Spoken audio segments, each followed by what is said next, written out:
Bharat news, Bharat की आवाज।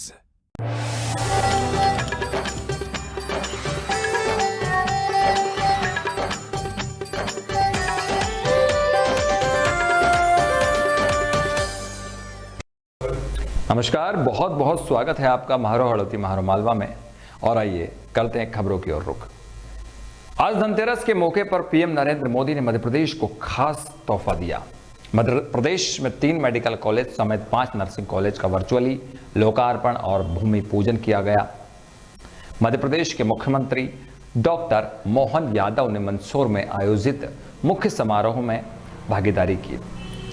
बता दें कि मंदसौर, नीमच और सिवनी में खोले गए तीनों मेडिकल कॉलेज में 100 MBBS सीटें हैं। प्रधानमंत्री मोदी दिल्ली के अखिल भारतीय आयुर्वेद संस्थान AIIA से लोकार्पण और भूमि पूजन कार्यक्रम से वर्चुअली जुड़े। मंदसौर में सीएम डॉक्टर मोहन यादव ने धन्वंतरी जयंती पर आयोजित कार्यक्रम में आयुर्वेदिक डॉक्टरों की रिटायरमेंट उम्र 65 साल करने की घोषणा की। वहीं पीएम मोदी ने अपने संबोधन में कहा कि हम देश की जनता को महंगे इलाज के बोझ से निकाल कर रहेंगे। इसके लिए देश भर में 2 लाख से ज़्यादा आरोग्य मंदिर खोले गए हैं, जहां कैंसर जैसी बीमारियों की भी जांच हो रही है। इसके साथ ही प्रधानमंत्री ने 81 लाख किसानों के खाते में 1624 करोड़ रुपए की सहायता राशि भी ट्रांसफर की। सीएम डॉक्टर मोहन यादव ने कहा कि सीएमपी में आयुर्वेद डॉक्टरों की रिटायरमेंट उम्र अब 65 साल। सीएम डॉक्टर मोहन यादव ने कहा आयुर्वेद चिकित्सकों के रिटायरमेंट की उम्र 62 साल से बढ़ाकर एलोपैथी डॉक्टरों की तरह 65 साल होगी। आज मंदसौर और नीमच को मेडिकल और नर्सिंग कॉलेज की सौगात मिली।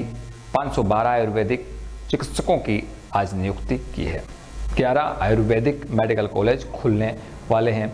इनमें से 5 मेडिकल कॉलेज इसी सत्र में खुलेंगे, 6 अगले सत्र में शुरू होंगे। अब सभी तरह के 57 मेडिकल कॉलेज MP में हो रहे हैं।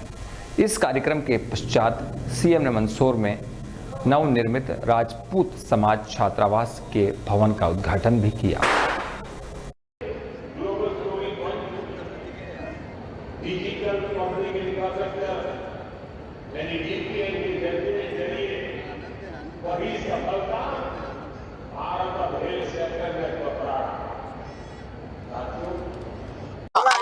नीचे करो, थोड़ी नीचे करो।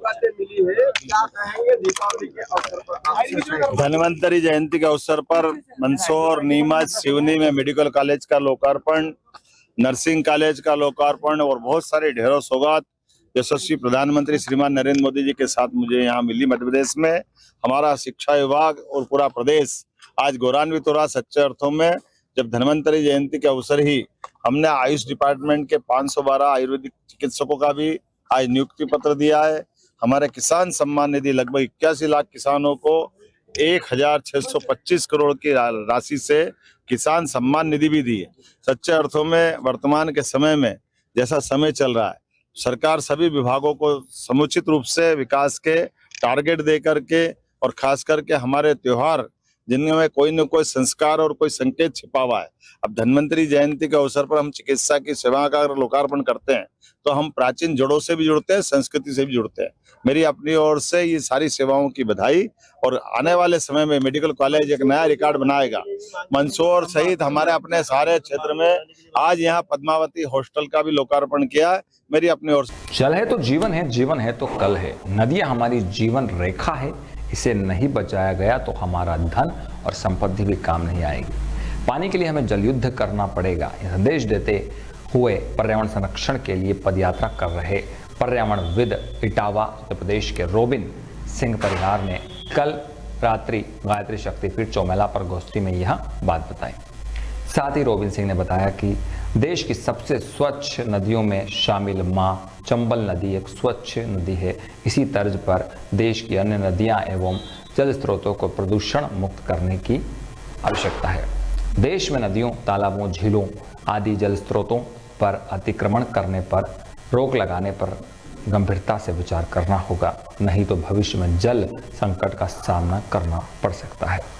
इसी उद्देश्य को लेकर जन जागृति लाने के लिए 3 सदस्यों के दल ने चंबल यमुना संगम पर फंसे शेरगढ़ कचहरी जिला इटावा उत्तर प्रदेश से 2 अक्टूबर से पदयात्रा प्रारंभ की। कोटा रावतभाटा गांधी सागर होते हुए कल चोमेला नगर में प्रवेश कर रात्रि विश्राम गायत्री शक्तिपीठ पर किया। वहीं आज सुबह 6 बजे गायत्री परिवार एवं प्रभात फेरी के सदस्यों के साथ चोमेला नगर में यह पदयात्रा भ्रमण करते हुए नागदा की ओर प्रस्थान कर गई। हाँ सर जी, बताइए आपका क्या उद्देश्य है इसके चंबल की यात्रा का? नदियाँ हमारी जीवन रेखा, जन जागरण अभियान, चंबल नदी की परिक्रमा, जल संरक्षण और नदियों का संरक्षण और उसके महत्व के प्रति लोगों को कनेक्ट करने के हेतु किया जा रहा है, जिसका शुभारंभ हमने 2 अक्टूबर को किया था। उद्देश्य एक ही है कि जल का महत्व जन जन तक पहुँचे, क्योंकि जल पूरी दुनिया की आज बड़ी समस्या बना हुआ है। जल है तो जीवन है, जल है तो कल है। जल के बिना किसी भी तरह का सृजन संभव नहीं है, चाहे वो कोई भी जीव हो, सबको जल की प्रथम आवश्यकता के रूप में देखा जा रहा है। तो हम सब लोग जब इसके प्रति संवेदनशील होंगे तभी हम जल के महत्व को समझेंगे और इसके संरक्षण के महत्व को भी समझेंगे। इसी उद्देश्य को लेकर के हम इस जन जागरण अभियान पर हैं ग्रीन इंडिया मूवमेंट के तहत। तो आज हमारा 28वां दिन है। हम यहाँ से आलोट की तरफ जा रहे हैं और रात को हम झालावाड़ के इस चौबहला पहुँचे थे और यहाँ से आगे का रास्ता तय करेंगे। नागदा में 31 तारीख को हम चंबल नदी के किनारे दीपावली दीपोत्सव मनाएंगे, जिससे उसके महत्व को हम जन जन तक पहुँचाने का प्रयास कर ही रहे हैं और दीपावली मना करके उसकी पूजा अर्चना भी करेंगे तो हमारे लिए भी अच्छा रहेगा और संस्कृति के अनुरूप रहेगा। और उद्गम तक जाएंगे, जो जाना पाव इंदौर में है, वापस उद्गम से संगम की ओर जाएंगे जहां से हमने शुरू किया था, इटावा उत्तर प्रदेश से। आपके साथ कौन कौन है? हमारे साथ स्वामी तेजोमयानंद वन जी महाराज हैं और श्री राम धीरज जी हैं। तीनों लोग हम लोग आप सबके साथ मिल करके इस अभियान को कर रहे हैं। जगह जगह आप जैसे सभी लोग मिलते हैं और मानव मात्र कनेक्ट होता है और उसके साथ हम आगे बढ़ रहे हैं। पुलिस अधीक्षक झालावाड़ द्वारा चलाए जा रहे अवैध हथियार रखने व तस्करी करने वालों के विरुद्ध अभियान के अंतर्गत सिंधदार पुलिस ने गश्त के दौरान युवराज सिंह पिता अमर सिंह राजपूत निवासी गंगधार को जेताखेड़ी रोड पर सरकारी स्कूल के खेल मैदान से एक पिस्टल व 2 जिंदा कारतूस के साथ गिरफ्तार किया, जिस पर धारा 3/25 आर्म्स एक्ट में कार्रवाई की गई। इस कार्रवाई में गंगधार वृत्ताधिकारी जय प्रकाश अटल के सुपरविजन में थाना प्रभारी अमरनाथ जोगी व उनकी टीम शामिल रही। पौनी मंडी के राजस्थान टेक्सटाइल मिल में देर रात करीब 12 बजे 2 महिलाओं के झुलसने का मामला सामने आया है।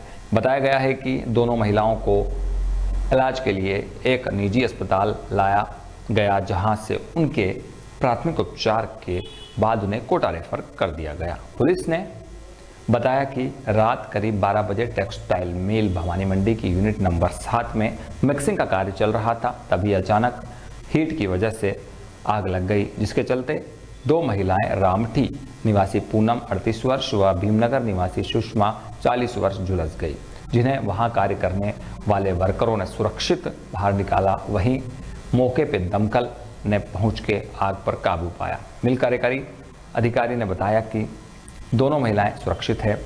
झुलसने के दौरान दोनों को निजी अस्पताल में भर्ती करवाया गया है, जहां से उनके अच्छे इलाज के लिए दोनों को कोटा रेफर किया गया है। फिलहाल दोनों महिलाओं के साथ मिल का स्टाफ साथ ही है।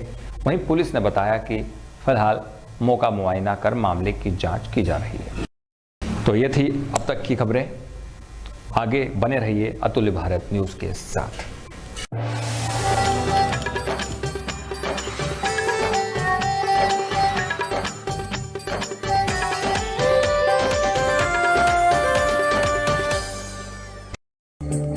देखिए आज की खास खबरें म्हारो हाड़ौती म्हारो मालवा की प्रस्तुत करता है गीता कोल्ड प्रेस्ड कुकिंग तेल।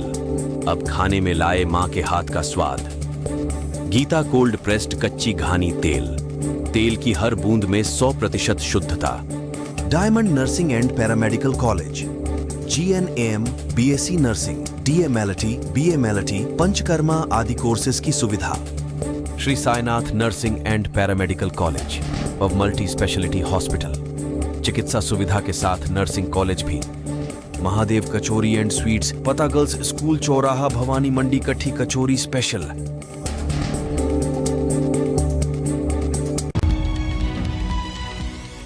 राष्ट्र सर्वोपरि, जनता दरबार, सामाजिक सरोकार, राजनीति की फिरकी, देश सेवा का जज्बा।